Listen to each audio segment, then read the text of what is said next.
오늘 우리에게 주시는 하나님의 말씀은 로마서 10장 10절에 있는 말씀입니다. 로마서 10장 10절에 있는 말씀, 다 같이 한 목소리로 하나님께 봉독해 올립니다. 사람이 마음으로 믿어 의에 이르고 입으로 시인하여 구원에 이르느니라. 아멘. 기도하겠습니다. 전능하신 주님, 홀로 영광 받아 주시옵소서. 주님께 주시는 은혜로 말미암아 살아가게 도와주시옵소서. 주님께 주시는 은혜가 이 시간 넘치게 도와주시고 주님의 크신 능력으로 함께하여 주시옵소서. 감사차 영광 받아주시고 내 사랑 함께해 주시옵 믿고 모든 것을 예수 그리스도로 간절히 기도드립니다. 아멘. 반갑습니다. 할렐루야. 오늘 주는 무엇인가는 끝났고 이제 구원은 무엇인가 라는 제목으로 이렇게 말씀을 드릴 거예요. 근데 구원을 받을 때 다 구원 받으신 분들이죠? 다 구원을 받고 우리가 예배를 드리는 거라고 생각하는데 보통은 이 교회에 나오는 순간이 구원을 받아서 나오는 게 아니라 구원을 받기 위해서 나오는 경우도 있습니다. 그걸 이제 구도자의 단계라고 할 수 있는데 도가 무엇인지를 찾는 과정이죠. 그래서 여기도 갔다가 저기도 갔다가 교회 나오는 과정은 사람마다 다 달라요. 어떤 사람은 많이 아파서 병원을 갔더니 이제 안 된다고 해서 절에 가서 치성도 드리고 다른 종교도 가보고 이러다가 교회에 와서 주님 만나서 몸이 낫는 경우, 이렇게 오는 경우도 있고, 어떤 분들은 신병이 나가지고 무당이 해야 되는데 무당 되기 싫다고 버티다가 맨날 아파가지고 그러다 예수님 만나서 구원받는 경우도 있고, 저 같은 경우는 모태신앙으로 아버지는 장로님이시고 어머니는 권사님이시고 감리교회를 다니시던 분들이 그 자녀로 태어나서 그냥 습관적으로 교회 나오다가 중학교 때 수련회를 가서 주님을 완전히 영접하는, 그래서 주님 앞에 목회자가 되겠다고 진심으로 서원하게 되는 그런 과정들을 거쳐가면서 이제 구원을 받았단 말이에요. 그러니까 구원을 받기 전에도 교회는 다녔어요. 구원 받기 전에도 교회 다녀요. 그리고 구원 받기 위해서 교회 다니는, 아까 신내림 받은 사람, 신병 걸린 사람들은 이미 마귀에게 사로잡혔는데 이제 교회를 이제 나오려고 이제 그걸 벗어나기 위해서 예수 믿기 위해서 교회에 나오는 경우도 있죠. 그리고 어떤 사람들은 구원하고 전혀 상관없이 사업을 위해서 큰 교회 나가서 이제 모임하듯이 어떤 모임 같듯이 하는 경우도 있고요. 그러니까 그분들 구원 안 받았지만 교인이에요. 교인이지만 예수는 안 믿는. 제가 신학대학을 나오고 대학원까지 나왔지만 교수님 중에서도 구원 못 받으신 분들이 많이 있어요. 그분들은 그냥 지식적으로 학문적으로 신학이라는 학문을 연구해서 하는 분들. 그런 분들도 교회 열심히 다니죠. 왜? 소속 목사로. 목사 안수까지 받았는데 부활은 없다고 주장하고 예수님 어머니가 동정녀인 걸 믿냐고 그러고 막 이런 얘기들 많이 해요. 그리고 노아의 홍수, 구약학을 전공하던 분들은 이제 홍수는 그 근방, 고대 근동 지역에만 큰 일어난 홍수지 전 세계적인 지구적인 홍수 아니었다. 제가 실제로 들은 얘기예요. 그래서 이제 제가 감리교 쪽 대학을 나와서 웨슬리를 전공하고 조직신학을 전공해서 이 구원론, 특히 구원론 중에서 이제 성화론을 전공했어요. 그래서 제 논문이 그때 제가 대학원을 이제 수석으로 졸업할 때 그 조직신학 쪽에서 논문 우수상을 받고 이제 그렇게 졸업을 하게 됐는데, 그렇다고 제가 또 감리교를 하는 건 아니잖아요. 감리교회는 또 아니에요, 우리 교회가. 저는 성경을 통해서 이 성경적인 걸 믿고 성경적인 것을 추구하는데 성경적이지 않은, 그러니까 예를 들어서 무슨 얘기냐면요. 칼빈 같은 경우, 또 웨슬리 같은 경우, 이제 우리나라를 대표하는 교단이잖아요. 장로교와 감리교. 침례교도 있고, 성공회도 있고, 그런데, 성결교도 있고. 근데 대표적으로는 장로교, 감리교가 교세가 우리나라는 제일 크니까. 그 중에서 저는 감리교 출신이고. 그런데 이 구원에 대해서 우리가 바라보는 것들이 다르더라는 거예요. 감리교 내에서도 이제 감리교에 학교가 3개가 있어요. 감신대, 목원대, 협성대 3개가 있는데 거기서 가르치는 교수님들이 말하는 구원론도 다 다르더라는 거예요. 심지어 제 지도 교수님하고 이제 다른 학교의 또 조직신학 교수님하고 기독교 타임즈라는 신문에서 논쟁을 벌인 적이 있습니다. 구원에 대해서. 웨슬리의 구원론에 대해서. 우리 지도 교수님은 믿음으로 구원받는다라고 주장을 했고, 다른 학교 지도 교수님, 조직신학 교수님은 행위로서 구원받는다. 야고보서 말씀에 행위가 없는 믿음은 죽은 믿음이다. 이걸 근거로 해갖고 웨슬리는 행위의 믿음을 주장했다. 이렇게 이야기를 했단 말이에요. 자세한 내용을 얘기하기는 어렵지만. 지금 구원에 대해서, 구원이란 무엇인가에 대해서 우리가 말씀을 나누고자 할 때, 진정으로 우리가 구원에 대해서 알려면 어떻게 구원을 받느냐, 거기에 대해서 우리가 알아야 되는데, 이게 교단마다 다르고 교단 내에서의 교수님마다 다르니까, 그럼 저는 그게 고민인 거예요. 그럼 성경에서는 구원에 대해서 어떻게 말하고 있느냐, 거기에 대해서 우리가 좀 구원이란 무엇인가 해서 몇 주 정도 함께 알아보겠다는 거예요. 그래서 지금 제가 전공을 또 웨슬리를 전공했기 때문에 웨슬리를 토대로 이렇게 말씀을 전할 텐데, 그러면서 좀 이제 장로교에서 말하는 칼빈의 개혁주의, 칼빈주의 이렇게 얘기를 하는데, 거기에는 좀 제가 비판적인 시각을 갖고 있습니다. 장로교에 대해서, 교리에 대해서는 비판적인 시각을 갖고 있어요. 왜냐면 칼빈이 말하는 그 핵심 교리가 뭐냐면 튤립이라고 그래요. 튤립. 그러니까 쉽게 말해서 이제 꽃 이름으로 튤립이라는 이름으로 이렇게 얘기를 했는데, 뭐냐면 이게 영어거든요. TULIP 이 스펠링을 통해서 그것을 이제 큰 카테고리 안에서 무슨 이제 오행시 짓듯이 이렇게 만들어 놓은 거예요. 그래서 그 앞자만 따서 철자 따서 이제 튤립을 하는데, T가 뭐냐면 total depravity에서 전적인 타락이다. 인간은 누구나 전적으로 타락했다. 오케이, 인정합니다. 이거는 전적으로 타락했죠. 우리가 인간이 누구나 타락을 했어요. 그래서 아무도 구원받을 수 없습니다. 스스로가. 오케이, 인정. 스스로 구원받을 수 없다는 거 인정. 자, 그런데 두 번째부터는 인정을 하기 어려운 게 뭐냐면 unconditional election이거든요. 그러니까 U 부분인데, 이게 뭐냐면 무조건적인 선택이라는 거예요. 하나님께서 조건도 없이 그냥 무조건 넌 죄인이지만 넌 구원받기로 선택했어 라고 말씀하신다는 거예요. 그래서 제가 보는 성경에서는 하나님은 그런 분 아니시거든요. 무조건적으로 선택을 하셨으면 어떤 사람만 선택했고 어떤 사람은 버려진다는 거예요. 그래서 여기서 유기론이 나오는 거예요. 유기론.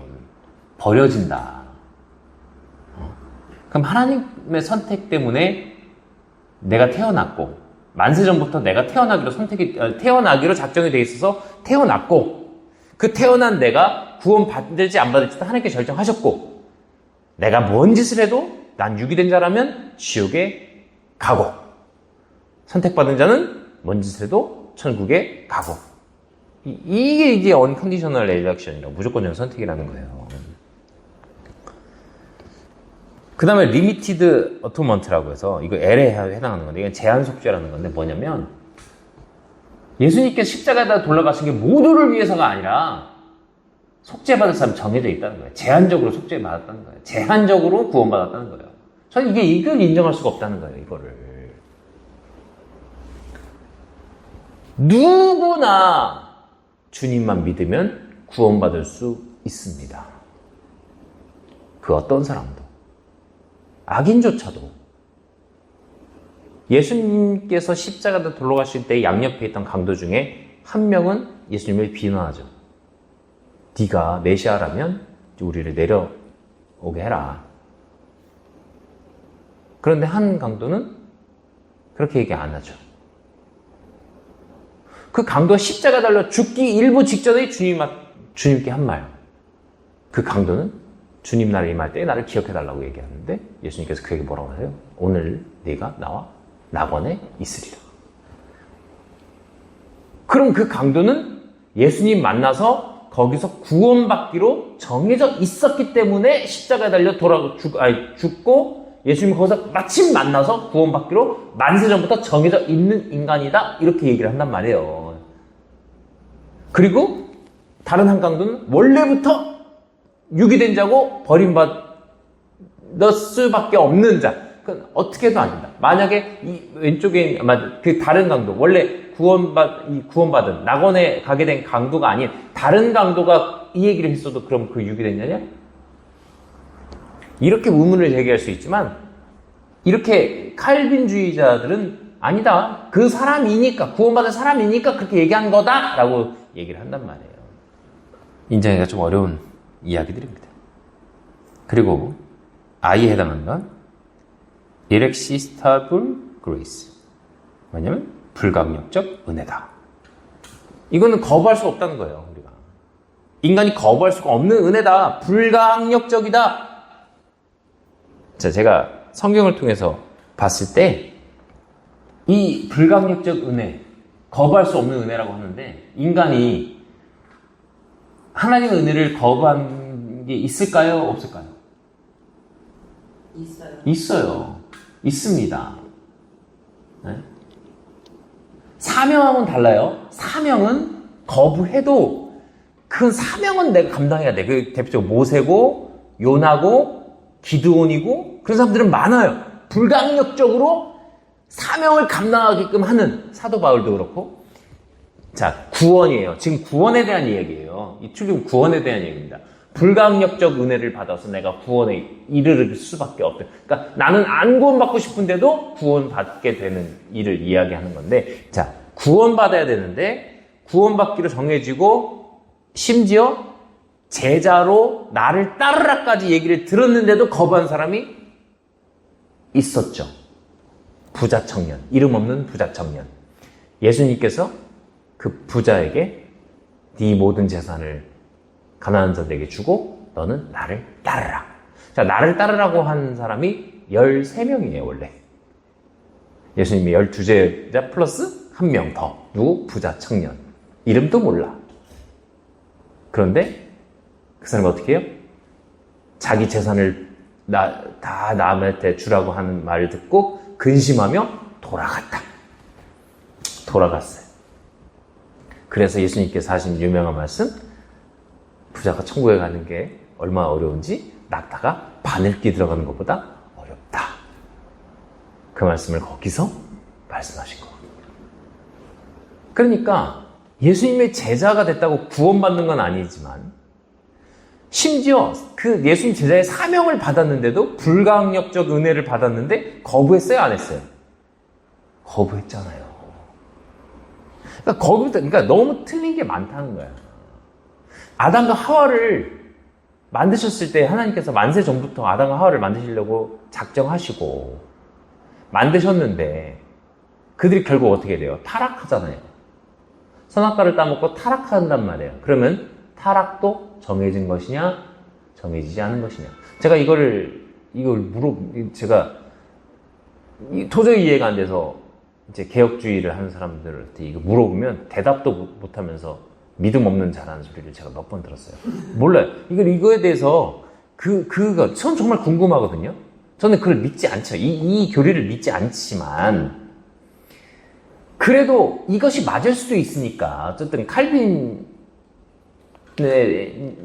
주장하는 바를 따르는 칼빈주의자들에게 전 칼빈주의자가 아니니까 몰라서 물어볼 수 있잖아요. 모르니까 물어볼 수도 있고 제가 아무리 봐도 기독교 강의를 읽어보고 이 칼빈의 내용들, 칼빈주의자들 얘기하는 것들을 좀 봐도 이해 안 되는 분이 많으니까 물어보면 만세전부터 이렇게 구원받을 자가 정해졌으면 최초의 인간인 아담은 최소한 아담과 하와는 최소한 구원의 길을 끝까지 갔어야 되는 거 아니야 이거예요. 딱 둘밖에 없는데 근데 그들이 타락해버리잖아요. 그들이 죄를 져버리잖아요. 어떻게 이렇게 불가항력적인 은혜가 되냐고요. 거부했는데 이미 아담과 하와는 거부했는데 선악과를 따먹지 말라라고 말씀하신 그 은혜를 거절했는데 에덴의 은혜를 거절했는데 이게 말이 안 된다는 거예요. 그래서 우리 교회, 우리나라가 이게 문제가 많은 게요. 저는 장로교가 커서 문제가 많다고 생각해요. 한국교회 문제가. 네? 장로교가 너무 많아요. 그러니까 장신대, 총신대 제외하고 제외할 것도 아니지만 제외하더라도 그러니까 정식적인 교과 과정이 아닌 6개월만 공부하고 받는 신학원들 많이 있어요. 우리나라에. 그 사람들 다 어디 교단으로 가는 줄 아세요? 장로교라고 하고 해요. 장로교라고 합니다. 문제 있는 분들이 좀 많이 있어요. 정치적인 분들도 좀 많이 있고.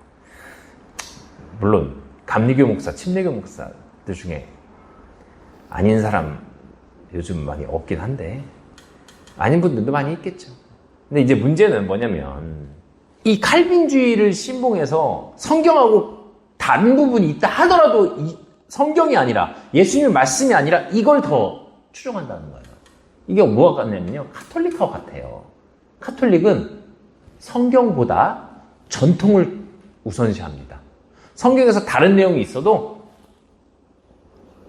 교황 모호설이었거든. 교황의 말이 더 맞아. 성경과 다른 교황이 다른 얘기해도 교황 말이 맞아. 전통과 관습이 더 맞아. 이렇게 이야기를 하는 거예요.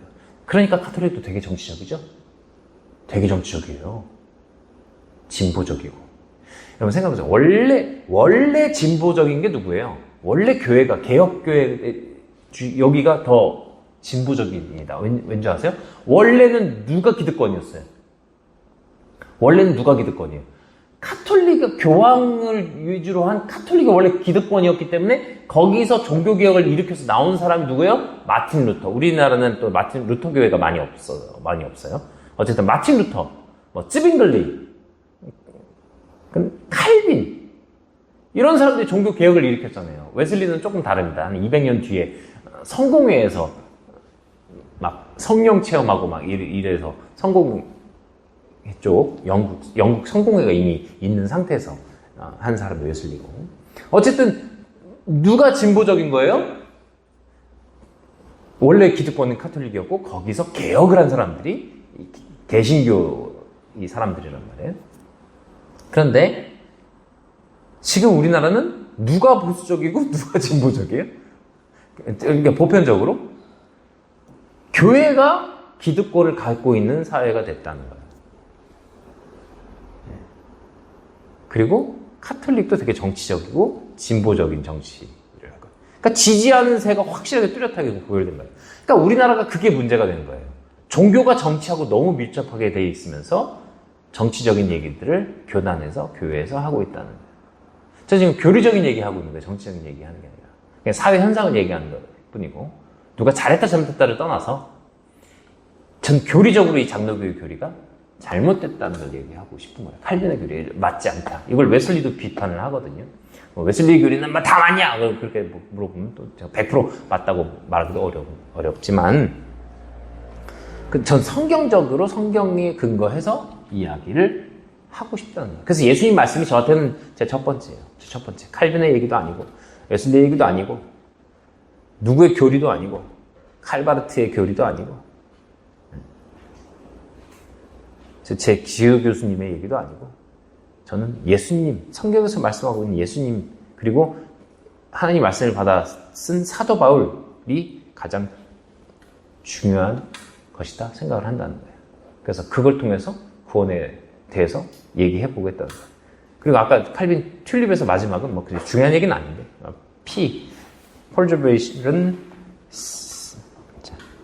perseverance of the saints 성도의 견인, 성도가 인내하고 끝까지 인내하고 나아가야 된다. 하나님께서 끌고 가신다는 얘기도 해요. 견인차 생각하시면 돼요. 인내하고, 성도가 인내하고, 끝까지 해서 견인되듯이 끌려가는 거예요. 하나님 끌려가신 대로 그냥 인내하고, 따라가고, 그럴 수밖에 없는 존재다. 이렇게 이야기를 하는 건데, 우리가 구원받는 과정을, 구원받으신 분이라면 한번 생각해 보시면, 구원받는 과정에서, 우리가 성경일 뿐 아니라, 성경에서 구원받은 사람들 뿐 아니라, 우리의 삶에서 구원받은 과정들을 한번 돌이켜보면서 성경과 맞춰서 한번 이야기를 앞으로 좀 해볼 거예요.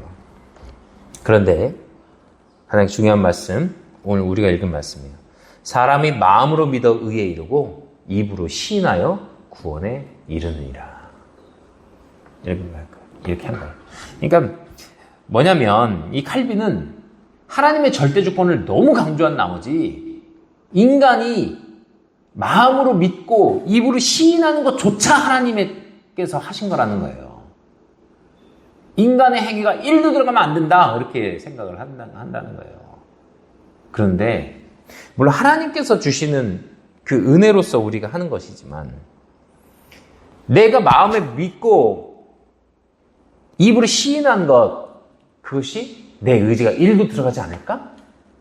하와가 선악과를 따먹을 때 하와의 의지가 들어가야 안 들어가요? 죄를 지을 때는 내가 의지가 있어서 하는데 죄가 아닌 것은 구원받을 때 내 의지가 전 1도 없이 모든 것이 하나님께서 내 마음까지 주장하셔서 구원받게 하시고 내 마음까지 악독하게 만드셔서 그 악한 일 하는 사람도 하나님께서 악하게 만드셨다는 거예요. 그럼 악한 하나님인데 그게 아니잖아요. 사람이 악한 일을 저지를 때 보면 그 안에 마귀가 역사한단 말이에요. 마귀가 역사할 땐 믿는 자들, 구원받은 자들도 죄를 질 때 있죠. 그때 언제예요?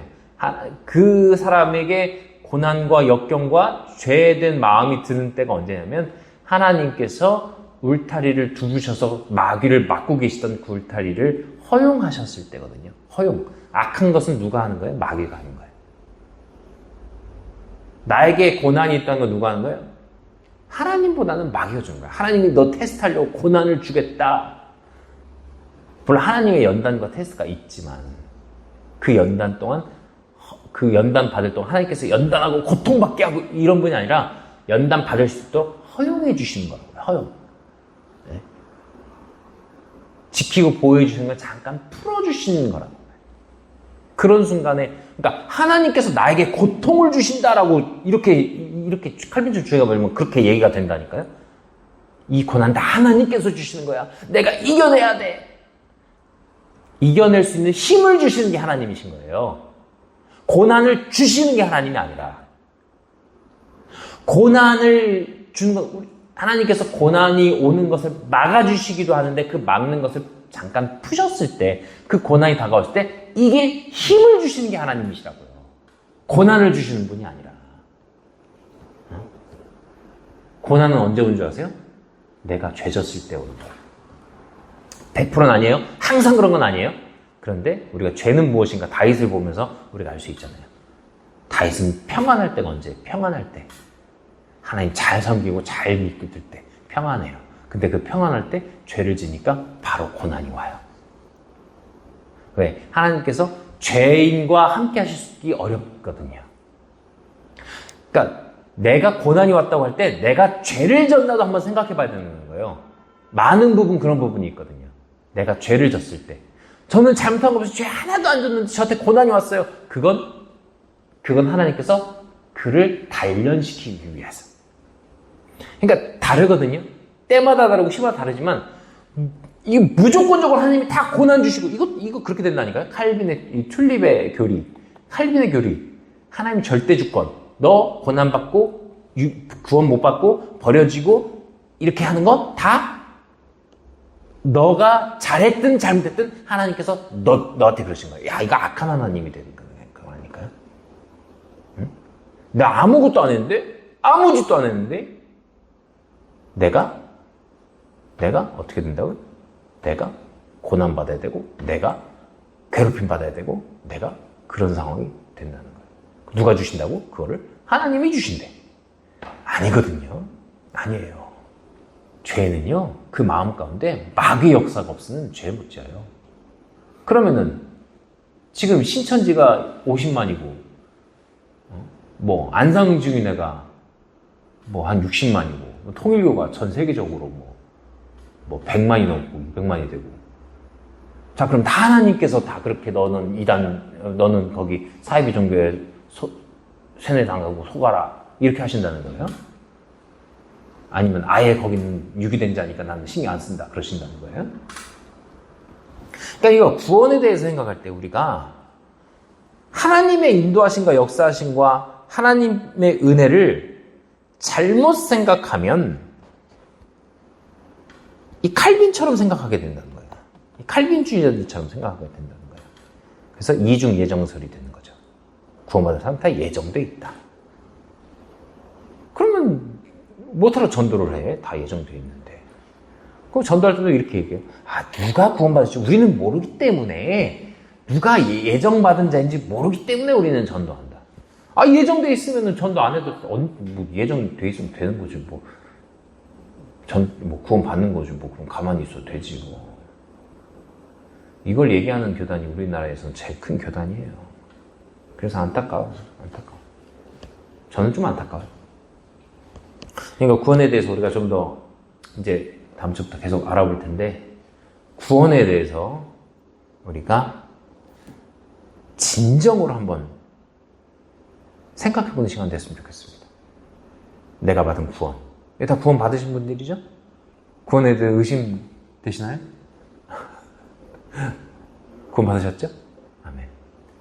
그러면 우리가 내가 구원받을 때의 기억도 한번, 우리 초심이라고 그러죠? 초심을 한번 돌아가 보면서, 저도 구원받을 때 한번 기억해 보면서 우리 몇 주간 한번 구원에 대해서, 구원받은 우리가 감사함으로 한번 알아보는 시간 갖도록 하겠습니다. 오늘 기도하겠습니다.